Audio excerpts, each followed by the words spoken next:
The galaxy had been quiet for a very long time. 3,000 years to be exact. 3,000 years of no wars, no invasions, no fleets crossing borders with weapons ready. The Galactic Conclave, a union of over 200 species spread across hundreds of star systems, had kept the peace for all that time. It was their greatest achievement, their proudest moment. Every species in the Conclave learned about it in their schools. Every child of every race grew up knowing that war was something ancient, something buried, something that belonged to a darker and more ignorant time. They were proud of that peace, and they had every reason to be. But peace, like most beautiful things, is fragile. And on the 412th day of the Conclave's 3,000th year of unity, something broke it. It started with a signal. Deep in the monitoring station orbiting the cold gas giant Varath 9, a young Ithene communications officer named Selara was doing her routine shift check. The Ithene were a thin, pale species with large silver eyes and long fingers built for precision work. Selara had been stationed at Varath 9 for 2 standard years. It was a quiet posting. Nothing ever happened at Varath 9. That was exactly why she liked it. She was reviewing automated frequency logs when the board lit up. Not one alert, not two.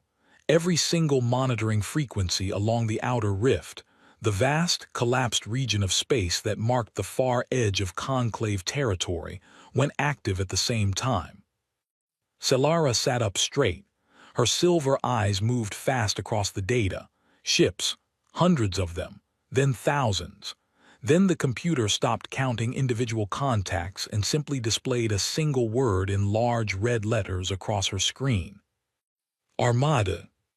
Her hands moved without her thinking. She opened the emergency channel to Conclave's Central Command and reported what she was seeing. The officer on the other end of the line went silent for several seconds. Then she heard him call out to someone in the background. Then more voices. Then an alarm she had never heard before. A deep, low tone that rolled through the station like a wave of cold water. Within the hour, the signal had gone out across the entire Conclave network. Every inhabited system, every station, every colony, every ship received the same emergency broadcast. The message was simple and terrible. The Vreth Dominion had broken the silence accord. The Obsidian Armada was moving. Most species in the Conclave had heard of the Vreth Dominion the same way children hear about monsters, as something from old stories, something sealed away and distant. The Vreth were an ancient warrior civilization that had existed long before the Conclave was formed. They had once swept through entire star systems like fire through dry grass. Dozens of species had been crushed under their advance before the Great Peace was negotiated 3,000 years ago. The Silence Accord had sealed the Vreth beyond the outer rift, and for 3 millennia they had stayed there. But the accord had expired, its terms had run their course, and the Vreth apparently had been waiting. Across the Conclave, the reaction was immediate and it was not good. On the forest world of Seth Minor, the ruling council declared a state of emergency and began moving civilians underground. On the ocean stations of the Pelari Collective, administrators started transmitting formal letters of surrender to Vreth frequencies before the Armada had even fully cleared the rift. On the Conclave's central hub station, a massive, spinning structure called the Assembly Ring, ambassadors and representatives from dozens of species gathered in emergency session and immediately began arguing about what to do, which mostly meant arguing about whether to flee or to beg. No one used the word fight, it simply did not come up. War had been gone for 3,000 years. The Conclave had no military. It had peacekeeping units, small, lightly armed ships designed to handle the rare piracy incident or border dispute, but a standing military force, an army, a fleet built for actual war. Nobody had that. Nobody had needed it. The very idea felt strange and old-fashioned, like carrying a weapon to a diplomatic dinner. Selara was still at her monitoring station when the emergency broadcast went out across all Conclave channels. She was meant to route it only to the primary member systems, the big ones, the long-standing members, the ones that had been part of the conclave for centuries. But Selara was stressed. The alarms were still going. More Vreth ships kept appearing on the long-range scans. Her fingers moved too fast across the routing panel. She sent the broadcast to every registered member on the list, including one entry near the bottom, a species that had only joined the conclave 47 years ago, a small, young civilization from a single planet in a quiet, unremarkable corner of the Orion Arm. The conclave registration file for them was thin. They had been assessed as a Level 2 civilization, spacefaring, but not significantly advanced. They had no notable military history on record. They had no colonies of note. They were, in the polite language of conclave bureaucracy, a developing member with limited strategic value. Their planet was called Earth. Selara did not think much of the routing error. She had bigger problems. She flagged it in the log and moved on. 6 minutes later, Earth responded. The message came through on the standard conclave emergency channel, clear and clean, with no static and no delay. The translator system processed it into the conclave common tongue without difficulty. It was short, very short. Transmission received. We confirm the Vreth Armada signal. Please clarify, are we looking at 40,000 ships or is that a sensor artifact? Also, define the current threat timeline. Are they weeks out or days? Selara stared at the message. She read it 3 times. No panic. No request for evacuation routes. No formal declaration of surrender. No lengthy plea for protection. Just a calm, flat, almost businesslike set of questions. The kind of message you might send if someone had told you a heavy rainstorm was coming and you wanted to know whether to bring an umbrella or a coat.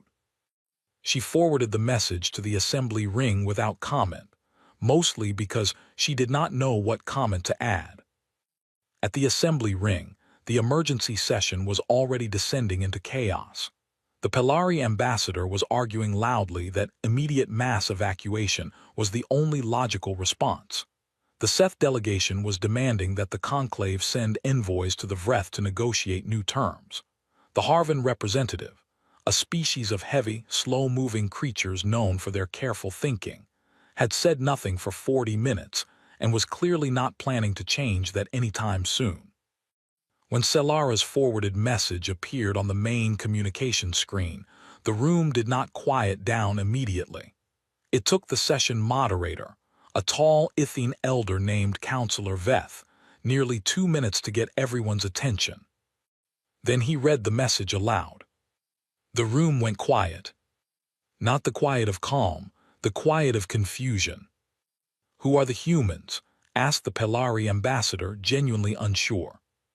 "They joined 47 years ago," said a junior conclave aide, checking her records quickly. "Single-planet civilization, Orion Arm, category level 2, no strategic designation." "They are asking about the threat timeline," Counselor Veth said slowly, as if saying it aloud would help him understand it better. "They are asking if 40,000 ships is a confirmed figure." "They sound calm," said the Seth ambassador, with an expression that suggested calm was the last thing he expected from anyone right now. "Should we respond?" asked the aide. Nobody answered for a moment. Then Counselor Veth, mostly because he felt something had to be done, and this at least was something, sent a reply. He confirmed the 40,000 ship count. He confirmed the Vreth Dominion's identity. He gave the estimated timeline, 11 days before the Armada would reach the first populated conclave systems.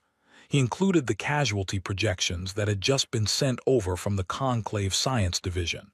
They were very large numbers. Earth's second message arrived in under 4 minutes. "Understood. We are reviewing the data now. One question: who is currently coordinating the defense response? We would like to make contact with them directly." The assembly ring was very quiet again. Counselor Veth looked at the message. He looked at the room. He looked at the Pelari ambassador, who was already drafting a surrender letter. He looked at the Seth delegation, who were arguing about evacuation routes. He looked at the Harvan representative, who had still not moved or spoken. Then he looked back at the message. Defense response. He typed back slowly, with the particular care of someone choosing words they never expected to need. There is no current defense coordination. The Conclave does not maintain military forces. We are assessing our options. There was a longer pause this time before Earth replied, long enough that Celera, still watching from her monitoring station, thought perhaps the humans had decided to stop responding. Perhaps they had looked at the casualty projections and done what every other species was doing. Perhaps they were already running. Then the third message came. Copy that. We will need to speak with your senior leadership as soon as possible. Please arrange a direct channel. We have some thoughts. Counselor Veth read it twice. Then he did something that surprised even himself. He felt, for the first time since the alarms had started, something other than fear. He was not sure what it was. It was small and uncertain, and he did not fully trust it, but it was there. He authorized the direct channel. Somewhere in the Orion Arm, on a pale blue planet that the rest of the galaxy had mostly ignored for 47 years, someone picked up. And the galaxy would never quite look at that small, unremarkable planet the same way again. The docking bay of the assembly ring had received thousands of ships over the years. Diplomatic cruisers, science vessels, trade transports, the long, elegant passenger ships of the Pelari, the wide, slow cargo haulers of the Harvan. Every ship that came through was registered in the Dock Master's system under a known category, a clean, neat label that told the docking crew exactly what they were dealing with. The ship that arrived from Earth did not fit neatly into any category. The Dock Master, an older Ithene named Pale who had worked the assembly ring for 31 years, stood at the observation window and stared at it for a long time. It was not the largest ship he had ever seen. It was not the most impressive in terms of raw size, but there was something about the shape of it that made him uncomfortable in a way he could not immediately explain. It was built with clean, hard lines. There were no decorative elements on the hull, no aesthetic flourishes, no artistic markings of the kind most conclave species use to personalize their vessels. Every surface had a purpose. Every angle looked like it had been chosen for a reason. The ship looked, Pale thought, like it had been designed by someone who had genuinely considered the possibility of getting into a fight. He entered it into the dock registry under the category, Vessel, Purpose Ambiguous. The human ambassador came out of the docking tunnel alone. His name was Director Yusuf Adebyo Crane, and he was a tall man with dark brown skin, short gray hair, and the kind of calm in his eyes that comes not from a lack of awareness but from a great deal of it. He carried a single data case in his left hand. He was dressed in a plain dark uniform with no medals, no decorations, no symbols of rank beyond a small earth insignia on his collar. He looked at the assembly ring's welcome hall, a grand space with high ceilings, glowing floor panels, and representatives of a dozen species moving through it in varying states of panic, with the quiet, unhurried attention of someone arriving early to a meeting he had already prepared for. Counselor Veth met him personally. He had decided that was appropriate, given the circumstances. They exchanged formal greetings in the conclave common tongue, which Adebyo Crane spoke without an accent and without hesitation. Veth noted that. He also noted that the human did not ask about the casualties.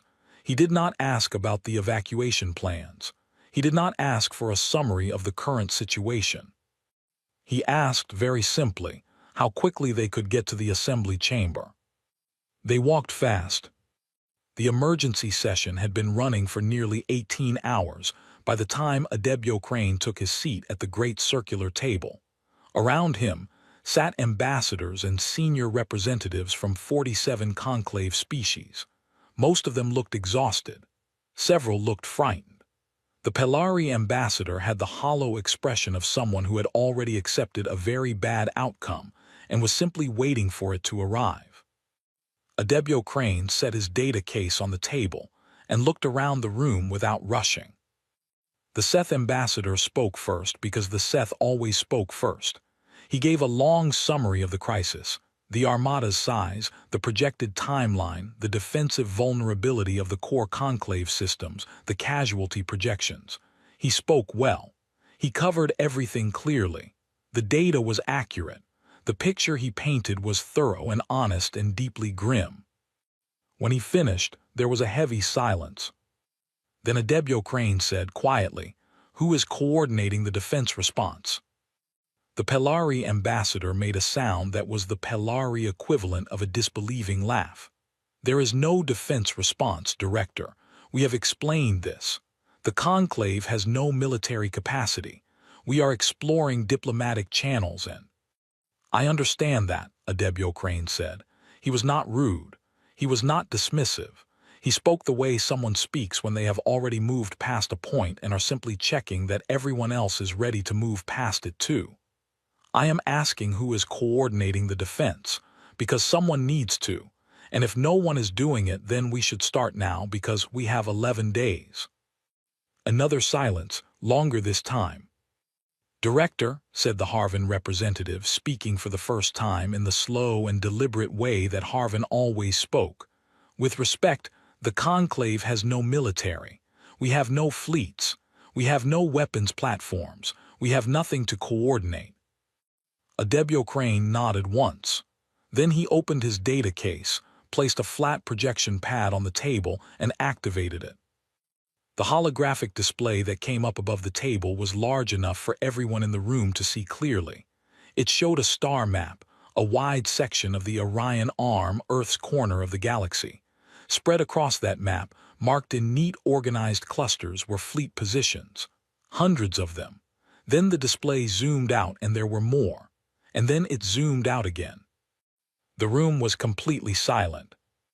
"Earth maintains a standing military force," Adebyo Crane said. His voice was level and plain.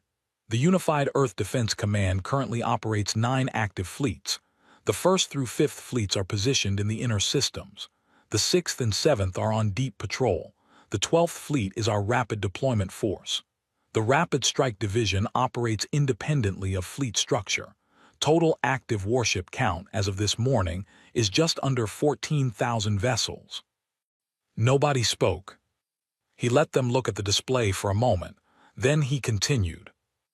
"We also maintain 47 orbital defense stations, 312 autonomous weapons platforms, a standing ground force of approximately 22 million personnel, and a reserve force that can be mobilized within 72 hours. The Seth ambassador's mouth was open. The Pelari ambassador had forgotten, apparently, that she had been preparing to say something. The Harvin representative had stopped moving, which for a Harvin was a significant reaction. It was a younger Ithene delegate at the far end of the table who finally found words. "You how? You have been a conclave member for 47 years. You were assessed as level 2. How do you have?" She stopped, started again. "Where did it come from?" Adebyo Crane looked at her with an expression that was not unkind. "We built it," he said simply, "over a very long time." What he did not say in that moment, what he would explain more fully later to those who asked, was the longer answer, because the longer answer required some history. Earth had been contacted by the Conclave 47 years ago. At that point, humanity had already been spacefaring for several centuries. They had colonies on 4 worlds, stations on dozens more, and a military that had been built and tested and shaped by centuries of hard experience, not with alien enemies but with themselves. Humanity had fought its own wars, terrible ones. They had nearly destroyed themselves twice. They had come through those wars changed in ways that were not always visible on the surface. One of those changes was this: They did not believe, not truly, not in their bones, that peace was permanent. They hoped for it. They worked for it. They valued it deeply. But they also remembered at a level that was almost cultural memory now, woven into their institutions and their thinking, that peace required someone willing to defend it. When they joined the conclave, they had looked at the organization carefully. They had admired it, genuinely.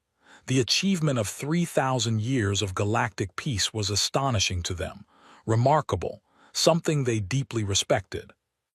And they had also, quietly and without making any noise about it, noticed that nobody was guarding it. So they kept building. They kept training. They updated their fleets, upgraded their weapons, ran war games and tactical exercises and long-range threat assessments. They registered with the conclave, participated in trade and diplomacy and cultural exchange, and they said nothing about any of this because nobody had asked. Nobody had thought to ask. Back in the assembly chamber, Councillor Veth was the first to collect himself enough to speak in full sentences again. Director Adebyo Crane, your forces, are you saying that Earth is prepared to? We are prepared to coordinate a defense, Adebyo Crane said. Yes. Against 40,000 ships. There was a pause, not a long one. We would not be doing it alone, Adebyo Crane said. We would need the conclave's full cooperation. Logistics support, system access, communications infrastructure, whatever non-combat assets your members can provide. We can handle the military coordination, but we need the conclave behind us. The Pelari ambassador leaned forward. Her earlier surrender letter was, apparently, still sitting in her drafting folder. She had not sent it. You are talking about actual war, she said. The word felt strange in her mouth, old, like something she had only read about. I am talking about defense, Adebyo Crane said. There is a difference. We did not ask for this. We did not start this. But they are coming regardless of what we do. The only question is whether we meet them with something or with nothing. The room was quiet for a long time after that. Then Adebyo Crane reached into his data case and placed one more item on the table. It was a simple communication device, already active, already connected. He had made a call before he landed. He had not waited for the conclave's permission, because he understood that waiting for permission when a clock was running was a habit that got people killed. I have already contacted Fleet Admiral Akafer, he said. She is being woken up. The 7th and 12th fleets have been placed on deployment readiness. We can have forward elements at the outer rift approach in 7 days. Councillor Veth looked at the communication device. He looked at Adebyo Crane. He looked at the star map, still glowing above the table, showing 14,000 human warships arranged across a section of the galaxy that the rest of the conclave had mostly ignored for decades. He thought about 3,000 years of peace. He thought about what it had cost. He thought about what it might cost to lose it. And he thought, with a feeling he had not expected, that perhaps they had been very fortunate that 47 years ago, a stressed young communications officer had routed a message to a small blue planet in the Orion Arm. What do you need from us? Veth asked. Adebyo Crane picked up the communication device and stood up. Honest answers, fast decisions, and someone who makes good coffee, he said. We have a lot of planning to do. Outside, in the docking bay, the human ship sat quietly in its berth. Dock Master Pale was still looking at it through the observation window, still trying to work out what exactly it reminded him of. He finally decided. It reminded him of something that had been waiting, patiently and without complaint, for a very long time, for exactly the moment it was needed. Supreme Commander Kethvorath stood at the front of his command bridge and looked at the stars ahead of him. He was a large creature, even by Vreth standards.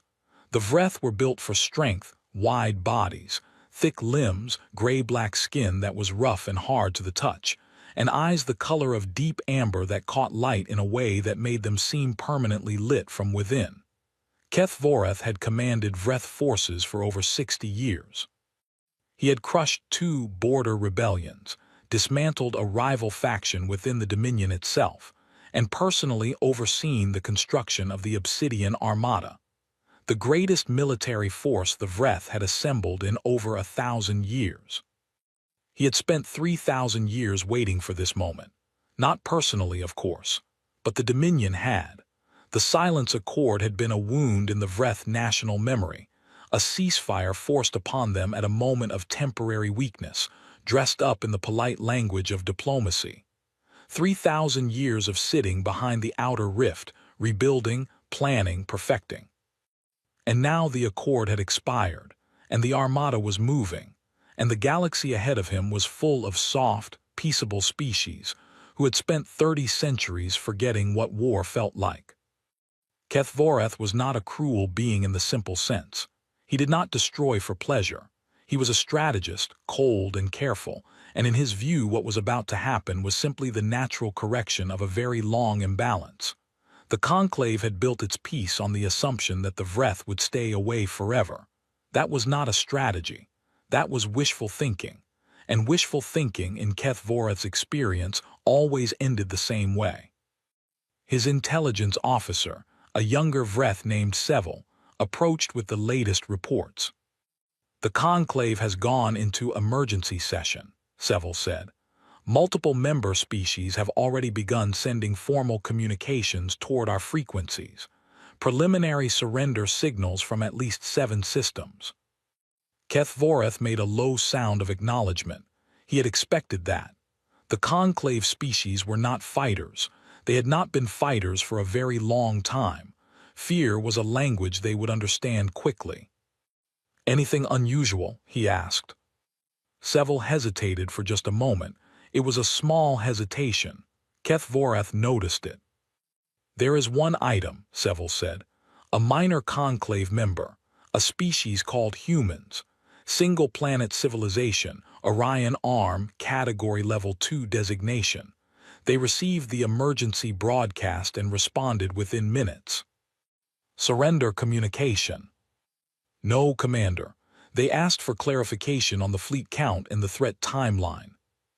Kethvoreth looked at Seville for a moment. "Clarification."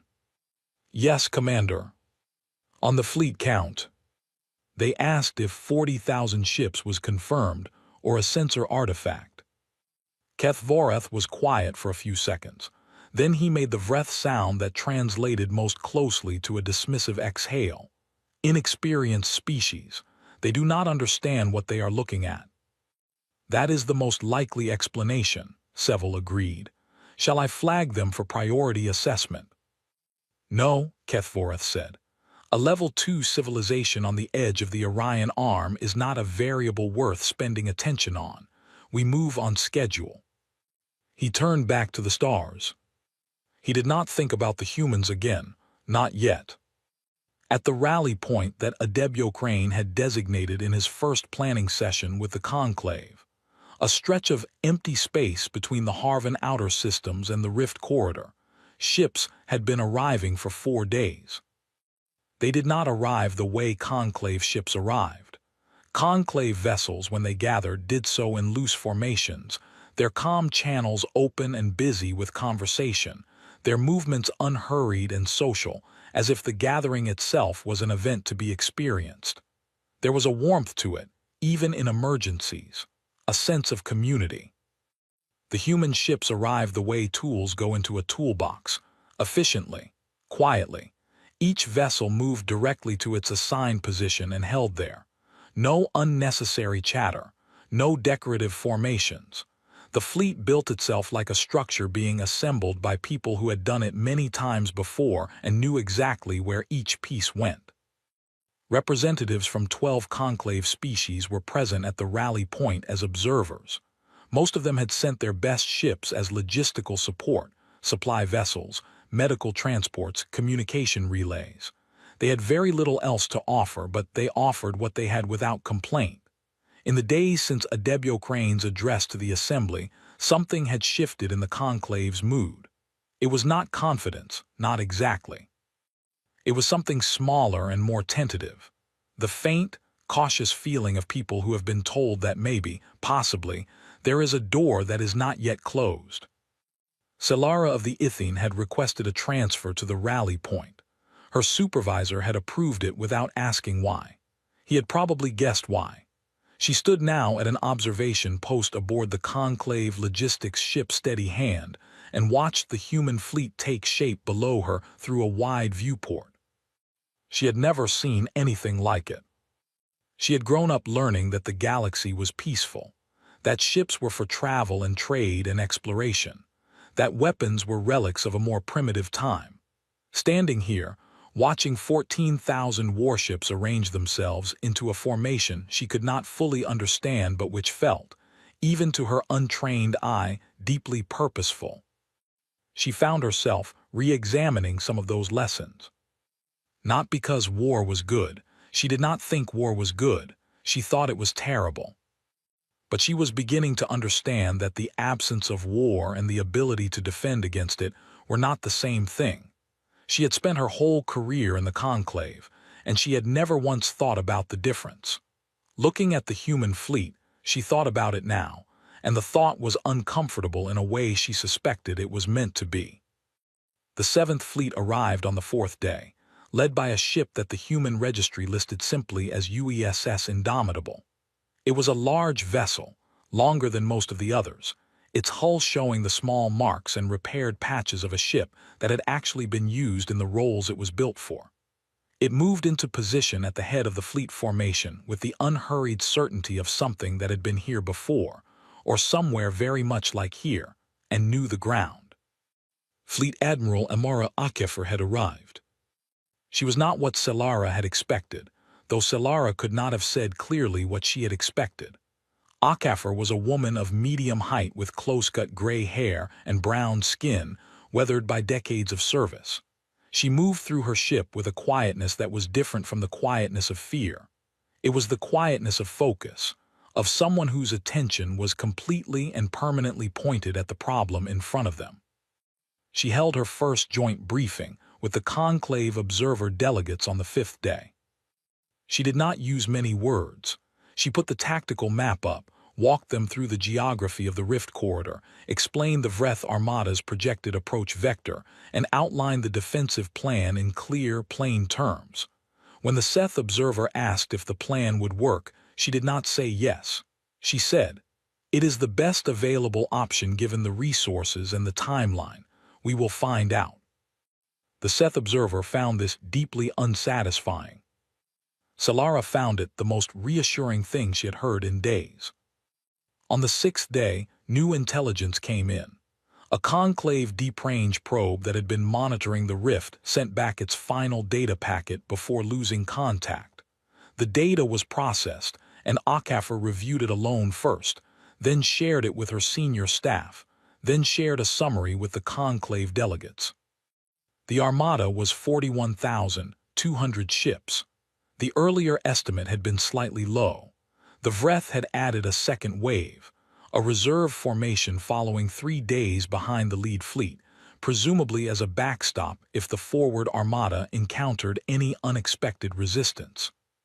The Seth Observer, after seeing this new number, quietly went back to his quarters and was not seen for several hours.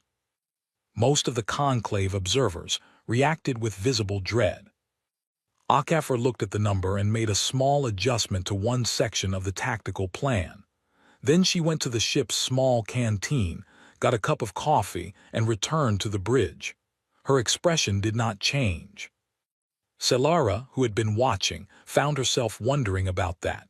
She asked one of the human crew members, a young man named Corporal Rains who had been assigned as her liaison, why the Admiral did not seem more concerned. Rains thought about the question carefully before answering. "She is concerned," he said. "She is very concerned, but concern and panic are different things. Panic makes you smaller. Concern just means you are paying attention." Selara thought about that for a long time. On the seventh day, a Vreth long-range probe entered the rally point scanner range.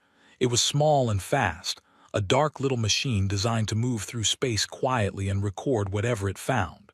The humans detected it immediately. They did not destroy it right away. They let it sit at the edge of scanner range for 47 minutes, watching. Then HFY gave a single short order. One of her weapons officers executed it, and the probe went dark. But not before it had sent its data home. Somewhere beyond the outer rift, in the amber-lit command bridge of the Vreth flagship, Seville placed a data file in front of Kethvorath. "The probe's last transmission," Seville said, "from the coordinates the conclave species have gathered at." Kethvorath opened the file. He looked at the fleet strength data. He looked at the formation analysis. He looked at the ship classification breakdown: warships, not transports, not science vessels, not the lightweight peacekeeping craft the conclave normally operated. He read the species designation attached to the fleet ownership data. Human Earth, Orion Arm, Category Level 2. He stared at that last part for a moment. Category Level 2. Then he read the fleet count again. He looked at the weapons platform designations. He looked at the formation shape, not defensive, not a protective screen around civilian vessels. An offensive arrangement. The formation of something that intended to move forward, not hold back. Kethvorath sat very still for a long time. Then he said quietly, "Get me a full historical file on the humans." Seville moved to do so. The file, when it arrived, was thinner than Kethvorath would have liked. The Conclave's own record on humanity was limited, and the Vreth's independent intelligence on the species was almost nothing. They had barely rated a footnote in the Dominion's threat assessment catalog. But there were fragments, old trade records, early Conclave communications, and one brief internal Conclave Science Division report filed about 30 years ago under a category marked Behavioral Anomaly, Low Priority. The report noted that humanity, uniquely among recently admitted Conclave members, had voluntarily submitted documentation of their own military history as part of their membership application. Most species did not do this. Most species, when joining the Conclave, presented their cultural achievements, their scientific work, their artistic traditions. The humans had included all of that, but they had also included something else, a full accounting of the wars they had fought against themselves, the Fractured Century, the Siege of Titan, the Red Silence, 3 devastating conflicts that had reshaped their civilization. The report noted with some puzzlement that the humans did not seem to be embarrassed by this history. They presented it plainly, without excuse, as context. The Conclave science officer who filed the report had written, at the end, "It is unclear why this species believes their internal conflict history is relevant to their membership application. Possible cultural misunderstanding of Conclave admission norms." Kethvorath read that line twice. Then he understood something that the Conclave science officer had missed. The humans had not included their war history by accident or by cultural misunderstanding. They had included it because, to them, it was exactly relevant. It was the most important thing about them. It was the thing that explained everything else. They had fought. They had lost terrible things. They had rebuilt. They had learned not to stop fighting but to fight better, to prepare harder, to never again be caught without options. And then they had joined a peaceful galactic civilization and quietly, patiently, without saying a word to anyone, kept right on preparing. For 11 days before this moment, Kethvorath had not thought much about the humans. He thought about them now. "Adjust the forward formation," he said to Seville. "I want additional shield coverage on the lead ships, and I want hourly updates on the human fleet positions." Seville noted the orders. "Do you want to revise the timeline, Commander?" Kethvorath was quiet for a moment. Outside, the rift corridor stretched ahead of them, and beyond it, the Conclave. And somewhere in that space, a fleet of 14,000 ships built by a species that everyone had overlooked was waiting. "No," he said, "we move on schedule." He said it with the same confidence he always used. But Seville, who had served under him for 20 years, noticed something that had not been there before. He said it slightly more carefully than usual. The outer rift was not a pleasant place. It was a region of space where the normal rules bent slightly, where collapsed stellar remnants had warped local gravity into unpredictable currents, where background radiation made long-range scanning unreliable, and where the paths between systems narrowed into a handful of navigable corridors, like rivers forced through canyons. Ships could cross the rift if they knew the routes, but those routes were fixed, predictable. A fleet moving through the rift had to follow the corridors, and in the corridors you could not spread out. You came through in stages, in columns, in waves. Fleet Admiral Amara Akefer had spent a great deal of time studying this. She had spent the 7 days of transit to the rally point reading every piece of information the Conclave's archive held on the Vreth Dominion.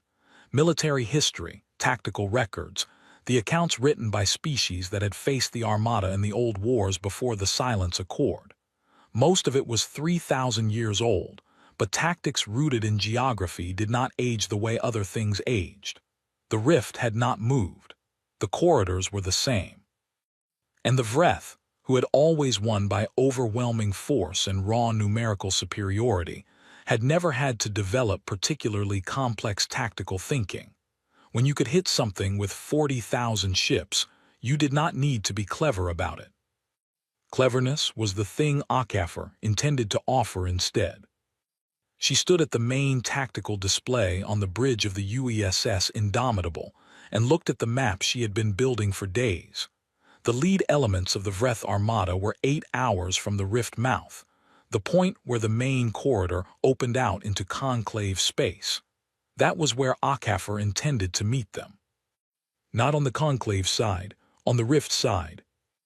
The Conclave observer delegates had reacted to this part of the plan with significant concern.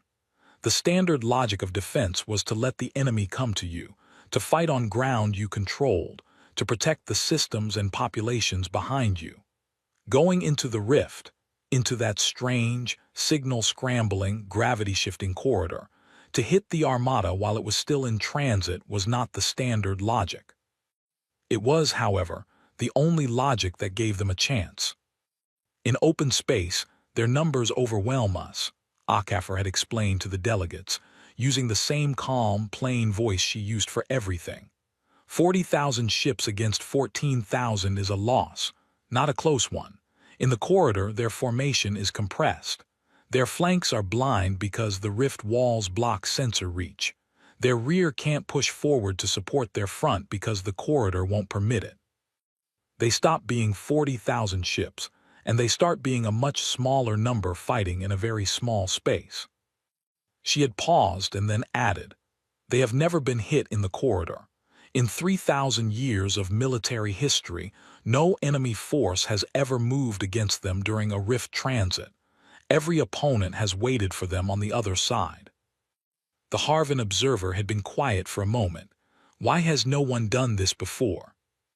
Because it requires going toward the Armada, Akefer said. Most species, understandably, prefer to go in the other direction. That had ended the questions. Now it was 4 hours before contact, and the Indomitable and the strike elements of the combined Earth fleet were moving into the rift mouth. They ran dark, minimal emissions, active camouflage on the hulls, all non-essential systems powered down. They moved in tight formation, precise and quiet, like something very large trying to be very small. Selara was watching from the bridge of the steady hand, positioned well back from the rift mouth with the rest of the Conclave support fleet. She had a tactical feed open on her screen, a simplified version of the battle display that Akefer's team had shared with the observers. She watched the blue markers of the human fleet move into the rift and then, one by one, go dark as their camouflage engaged. She realized she was holding her breath and made herself stop. Corporal Rains was standing nearby. He was not watching the screen. He was looking at the rift itself through the viewport, at the strange, faintly glowing edge of it where compressed space met normal space in a shimmer of refracted light. His expression was difficult to read. Selara had come to notice that the humans around her had a particular face they wore in moments like this. Not blank, Not brave in the performed way she had seen in historical dramas, just very present. As if the moment required all of them, and they were giving all of themselves to it without complaint. "Are you afraid?" she asked him. He looked at her. "Yes," he said. "But you are staying." "That's what afraid means when you've trained for something," he said. "It means you're paying attention." Inside the rift, the Vreth Armada moved forward. Keth Voreth was on the bridge of his flagship, the Dominion's Fist, watching the corridor walls on the main screen. He had moved the formation as tight as the corridor would allow. He had added the additional shielding to the forward elements that he had ordered days ago. He had done what he could to adjust for the intelligence the probe had sent home. He had not, however, seriously believed that the enemy would come to him.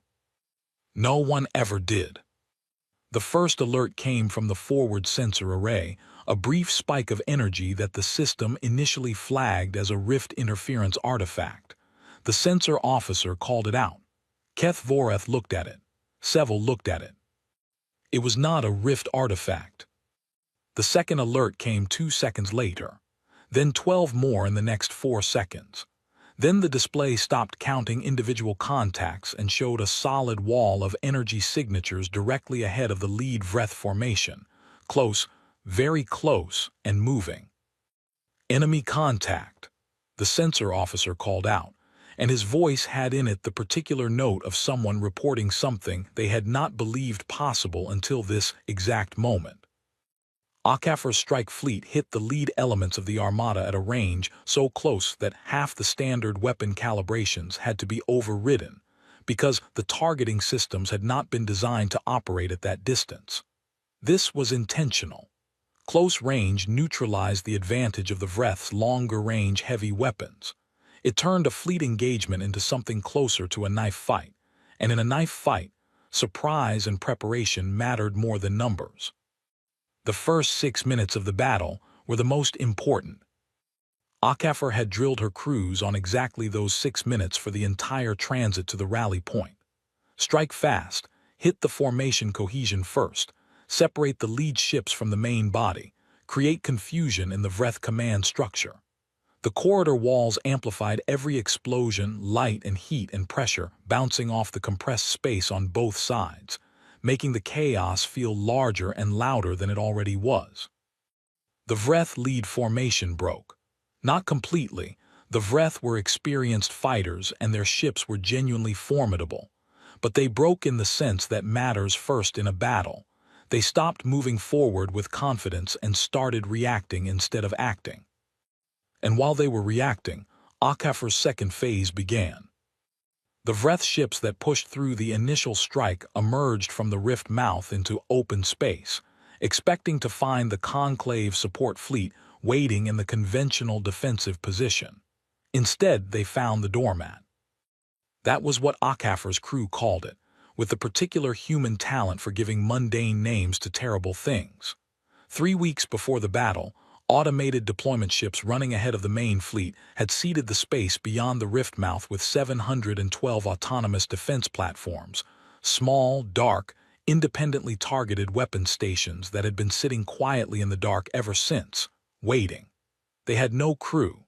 They needed no orders once activated.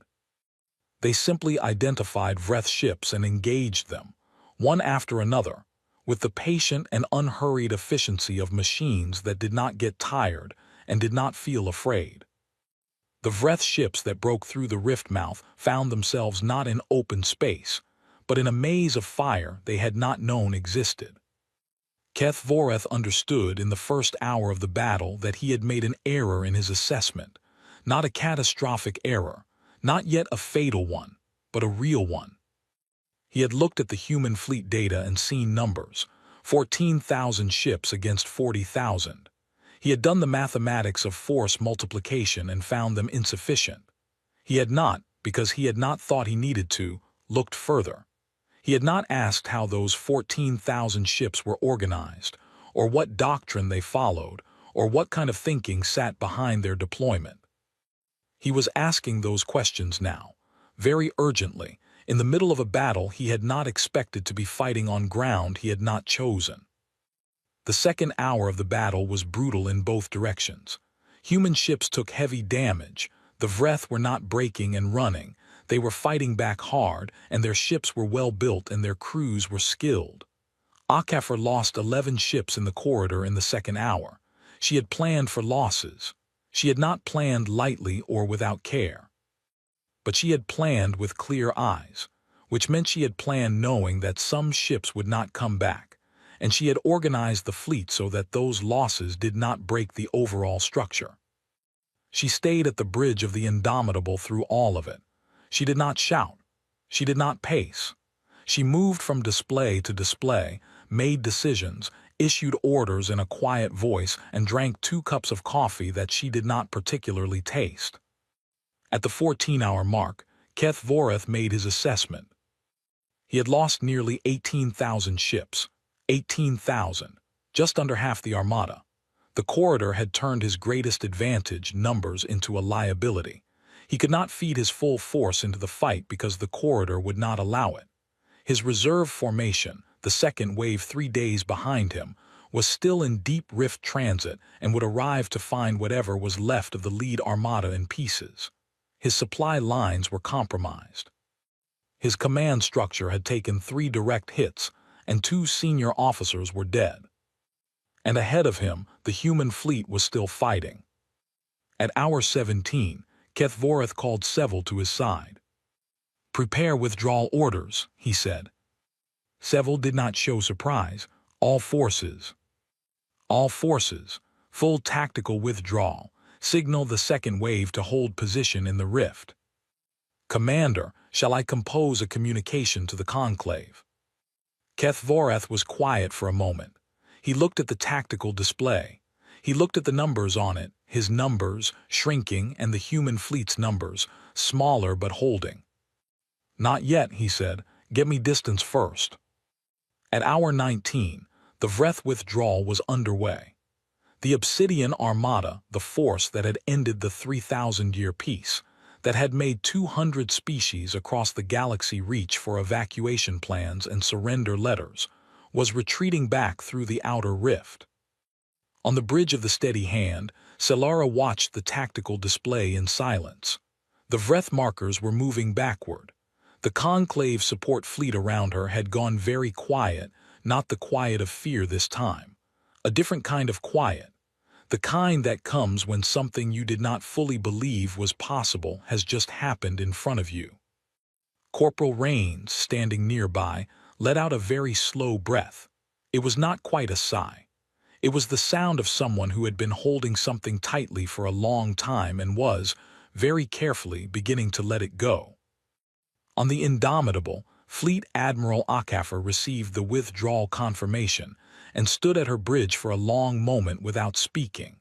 Her crew around her were beginning to exhale, to exchange quiet looks, to allow the first careful edges of relief into their expressions.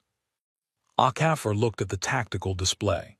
She looked at the empty space where 40,000 ships had been moving and were now retreating. Then she said, to no one in particular, in the same quiet voice she used for everything, "Begin damage assessment. I want full casualty reports in 20 minutes, and get engineering teams to the corridor. I want the doormat platforms recovered where possible." She picked up her coffee cup. It was empty.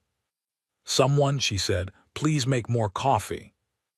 Outside the viewport, the rift mouth was quiet. The light of distant stars came through it, steady and cold and unchanged, as they had been for 3,000 years and would be for 3,000 more. The battle was over. The silence after the battle was different from the silence before it. Before, the silence had been the silence of fear, of 200 species holding their breath, waiting for something terrible to arrive. After, it was the silence of people who had expected to be destroyed and were not quite sure, yet, how to exist in a world where that had not happened. It was a stunned silence, a disbelieving silence, the kind that settles over a room when the news is better than anyone allowed themselves to hope. The conclave emergency channels, which had spent 11 days carrying an endless stream of casualty projections and evacuation schedules and careful diplomatic surrender language, went quiet for several hours after HFY's withdrawal confirmation was broadcast across the network. Then slowly, the messages started coming back in, but different ones. Shorter, simpler. Most of them were variations of 3 words. Is it true? Counselor Veth confirmed it himself personally in a system-wide broadcast from the assembly ring. The Vreth Armada had withdrawn. The rift mouth was clear. The conclave systems were intact. He kept the statement factual and short because he was not yet sure what else to say, and he did not want to say something wrong in a moment that felt, in ways he was still processing, historic. He did not say the word victory because he was not certain it was the right word. He did not say the crisis was over because he was not certain of that either. What he said was, the immediate threat has been answered. The conclave stands. It was enough. For that moment it was enough. Deep in Vreth space, the withdrawal was not yet complete. Kethvoreth sat in his private quarters aboard the Dominion's Fist for a long time after issuing the retreat orders. He was not a being who had much practice with the experience he was currently having. Defeat was not a word that appeared often in the Vreth Dominion's internal vocabulary. It was not a state they had rehearsed. The Dominion's history was written in advances and conquests, and the 3,000 years behind the Silence Accord had been framed, always as a pause, a strategic patience, not a failure. What had happened in the Rift Corridor was not easy to frame. 18,000 ships, gone. Nearly half the Obsidian Armada, the force built over 3,000 years of waiting, dismantled in 19 hours by a species that the Dominion's own intelligence had categorized as a Level 2 civilization of no significant strategic concern. Kethvoreth was not a man who made excuses. He had made an error. He had looked at the human fleet's numbers and stopped looking. He had not asked the deeper questions. He had treated the unknown as the irrelevant, and the unknown had turned out to contain 14,000 warships and a fleet admiral who had hit him in the only place where his numbers did not protect him. He spent a long time alone with that. Then he called Seville in and dictated a message, not to the Conclave, not yet, but internally to the Dominion High Council. The message was honest, which was not an easy thing to write. He laid out what had happened, what he had failed to assess, and what he now believed. The council would not be pleased. There would be political consequences. He accepted that as the cost of the truth. The last section of the message was the part that cost him the most to write. It was his tactical recommendation going forward. The conclave species have, for 3,000 years, maintained peace through disarmament. This assessment was the foundation of our strategic planning. It is no longer accurate. An unknown variable, a single member species we failed to evaluate, has demonstrated military capacity and tactical innovation that this armada, at its current strength, is not equipped to overcome without significantly greater losses than the Dominion can sustain at this time. It is my professional assessment that a second attempt against a prepared and now allied human defensive force, without substantially revised tactics and substantially greater force, would result in catastrophic outcomes for the Dominion. I recommend strategic suspension of the current campaign pending full reassessment. He sent the message and did not wait for a reply. Then he sat at his desk for a while longer, thinking about the probe's data. Thinking about a ship called Indomitable, thinking about 14,000 ships that a civilization no one had paid attention to had built in 47 years of peaceful conclave membership, quietly, on the galactic fringe, without saying a word to anyone. He found himself, against his instincts, feeling something close to a reluctant respect, not for what had been done to him, but for the kind of thinking it represented, the long patience, the preparation that expected nothing in return but the readiness itself. In a strange way, it was the most Vreth-like thing he had ever encountered outside the Dominion. He did not say this to anyone. But he thought it. The conclave assembly session that followed the battle was, by every measure, the strangest one in the organization's 3,000-year history. It had started as an emergency session. It continued as a debrief. It turned into something harder to categorize, a kind of collective examination that the conclave had never had reason to do before. Director Adebio Crane attended. He had come directly from a communication with HFY and had not slept in 31 hours, but he did not look it, because he had long ago learned to set aside how he looked and focus on what needed to be done. The questions came from every species at the table. Most of them were about the battle itself, the tactics, the weapons platforms, the corridor strategy. A few were more uncomfortable questions, the kind that took more courage to ask because they pointed inward rather than outward. The Harvan representative, who had spent the entire crisis in careful silence until now, asked the one that Adebio Crane had been expecting. Director, you built your military in secret. You maintained it quietly for 47 years without disclosure to the conclave. You had the capacity to wage war in a galactic community built on peace. Were we wrong to trust you? The room was very still. Adebio Crane looked at the Harvan representative for a moment. He did not rush his answer, because the question deserved not to be rushed. That is a fair question, he said. I will give you an honest answer. We did not hide our military because we planned to use it against the conclave.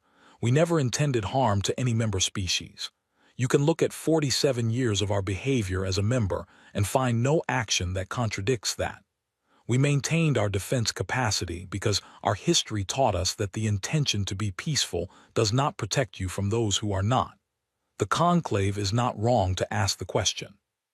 But I would ask the conclave an equal question in return. He paused.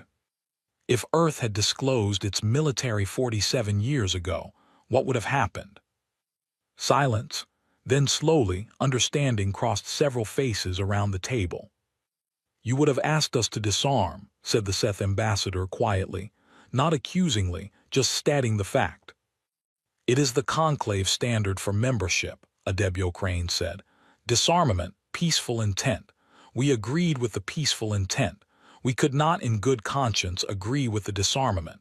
So we said nothing and we participated in everything the conclave asked of us, and we hoped we would never need what we had built. He looked around the room. And then the Vreth came and we did. Another long silence. Counselor Veth was the one who spoke next. What you are describing, he said slowly, is a fundamental problem in the way the conclave was designed. We built our peace on trust and on the assumption that disarmament meant safety. But it meant safety because of the Silence Accord, which no longer exists. Without the Accord, our disarmament is not a sign of peace. It is a vulnerability. Yes, Adebio Crane said simply. Then what do we do? Adebio Crane had thought about this question for a long time, not in the last 11 days, for years. He had thought about it from the moment Earth joined the conclave, and he had looked at the organization's structure and seen the gap at its center. You do not all need to become what we are, he said. Most of you are not built for it, and there is nothing wrong with that. What you need is a different kind of partnership. Not every species maintaining a war fleet, but a framework, an agreement. Some members contribute defense capacity. Others contribute logistics, intelligence, resources. Everyone participates. Everyone has a stake. The peace becomes something that is actively held rather than passively assumed. He looked around the table. Peace has a price tag, he said. We have been paying it alone for 47 years. We would prefer to share the cost. It was not a dramatic speech. He did not raise his voice. There were no grand gestures. It was just a man who had not slept in 31 hours saying the most honest thing he knew in a room full of people who were finally ready to hear it. In the days that followed, delegations began approaching the Earth Mission office at the assembly ring. Not all of them, not even most of them, not yet. Change in large organizations is slow, and the conclave was the largest organization in the galaxy. but some came. The Harvins sent their senior strategic advisor, a careful, thoughtful being who spent 12 hours in quiet conversation with Adebio Crane's team, asking detailed questions and saying very little himself. The Ithene sent a junior delegation that included, to Adebio Crane's quiet amusement, Solara herself, who had apparently decided that the communications desk was no longer where she was meant to be. The Seth, who had spent the entire crisis alternating between panic and diplomatic gestures, sent 3 separate delegations in the space of a week, each one asking different questions, as if they were trying to approach the subject from multiple angles simultaneously. Adebio Crane met with all of them. He answered every question honestly. He did not push. He did not apply pressure or create urgency. He understood that this kind of change could not be rushed and that rushing it would break it. He simply made himself available and told the truth when asked. HFY, meanwhile, had stayed at the rift mouth. She had the repair ships working around the clock, recovering the doormat platforms that could be salvaged, assessing damage to the fleet, writing the detailed after-action report that military protocol required, and that she would have written even if it had not been required, because she believed that the only way to get better was to understand clearly what you had done. She allowed herself one quiet afternoon, 3 days after the battle, to stand on the observation deck of the Indomitable alone. The rift was still ahead of her, still glowing faintly at its edges, still strange and compressed and full of the particular kind of silence that only exists in spaces where a great deal has recently happened. She thought about the battle. She thought about the ships she had lost, 11 in the corridor, 4 more to Vreth weapons that had found their marks despite everything, 15 ships, hundreds of crew. She carried that the way she carried all of it, which was carefully and permanently, without putting it down or pretending it weighed less than it did. She also thought about what came next, because HFY was not a person who stayed long in the past. The past was where you learned things, the present was where you applied them, and the future was where you prepared. The Vreth had withdrawn. The second wave was still in rift transit holding position. Keth Voreth had not sent any communication. Whether that silence meant acceptance or planning, she could not yet tell. She did not assume it meant either. She was running scenarios, new formations, new platform configurations, new tactical options that the battle had suggested to her. She had a pad of notes in her jacket pocket that she had been filling for 3 days with small, cramped writing. Corporal Rains found her there after a while. He had been bringing her reports, which was his job. He had also, she suspected, been checking on her, which was not his job but which she did not object to. He stood beside her for a moment and looked at the rift. "What do we do now, Admiral?" he asked. It was a genuine question, not a formal one. He was young, and he had just survived his first battle, and he was trying to understand what that meant. HFY was quiet for a long moment. The kind of quiet that is actually thinking, not the kind that is performing thought. "Same thing we always do," she said. She looked at the stars beyond the rift, cold and steady and infinite and indifferent to the small, busy creatures moving among them. "We get ready for the next one," she said, "and we hope we never need it." She stood there a moment longer. Then she tucked the notepad back into her pocket, straightened her uniform, and walked back toward the bridge. There were reports to review, plans to update, crews to brief, and a galaxy that had just learned something important about itself and would need some time to understand what to do with that knowledge. Behind her, the rift mouth caught the light of distant stars and held it for a moment in that faint, shimmering glow. Then Rains turned and followed her, and the observation deck was empty, and the stars continued their long, patient watch over everything below them, over the battered fleet holding the line, over the conclave rebuilding its understanding of itself, over the Vreth regrouping in the dark, over 1,000 species on 1,000 worlds beginning, slowly and carefully, to ask new questions about old assumptions. And somewhere in the quiet Orion Arm, on a small blue planet that the rest of the galaxy was finally starting to pay attention to, ordinary life continued in the ordinary way it always did. People went to work. Children went to school. The sun rose and set. The news carried the story of what had happened at the rift, and people watched it with the particular human combination of pride and sorrow and hard-won calm that comes from a civilization that has never quite forgotten what darkness looks like, and has never quite stopped believing that light is worth keeping on. They had not been impressed by 40,000 ships. They had not been frightened into surrender. They had looked at the worst thing in the galaxy and said, quietly and practically and without any drama at all, "Tell us the timeline and we'll get to work." And that, in the end, was the most human thing of all.